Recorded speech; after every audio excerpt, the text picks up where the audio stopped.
I think that TED has never been afraid to challenge the status quo, and we did that in several ways.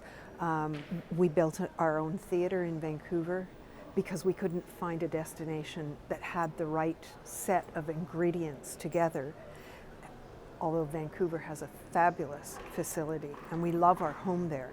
We had to design and build our own theatre, which we put up every year. In addition to that, we changed the location of the confidence monitor.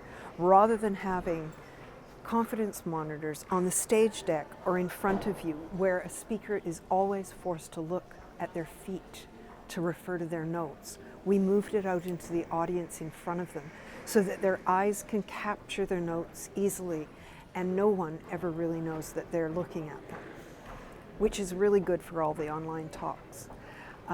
We created our custom designed and award-winning podiums, and we ship those for wherever we want. And then we created a speaker messaging app, which is really controversial in so many ways because you never want to actually throw a speaker off of their game. But we needed a way to convey a message, and we needed to do that elegantly. And so we created a speaker app, which we just house on an iPad, put it at the front of the stage, and if in that moment of need, we have the ability to just discreetly message them. And that has been a game changer for us. I think that the most important part of being an event organizer is having very good relationships with all of your vendors and being nimble. And that means being nimble-minded as well as nimble on your feet. And so if something comes at you that's an opportunity that's going to actually enhance the event itself, you need to be able to grab that and run with it in a moment's notice, no matter whether you're at the event or not.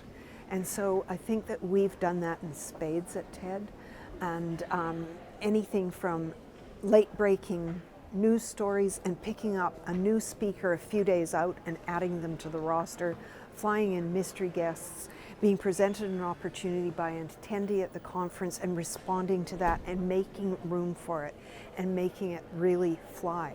I think that that's all part and parcel of being a good event producer.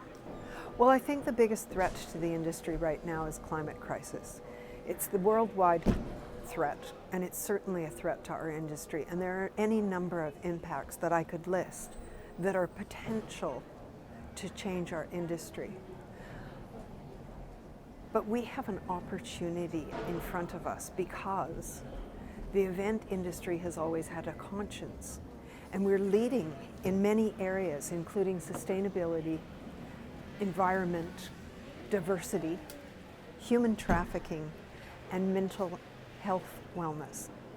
And I believe that if we focus part of our business events towards, in a very smart way, towards fighting and tackling climate crisis, and I'm not talking about being sustainable in our approach. We're already doing that, and we need to do more of that.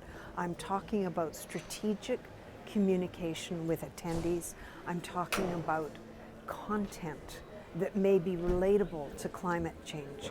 And if you're standing in front of a conference of accountants, what is it in the accounting industry that they're doing that can potentially be heightened in terms of awareness and changed over time? And so I think that we've got this huge opportunity in business events to show leadership in this area as well. Being smart about how you're communicating.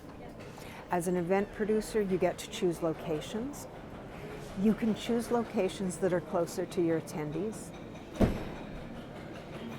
I read a fact that if an entire flight of passengers put one less pair of shoes in their suitcase, it was equivalent to taking 10,500 cars off the road for an entire year.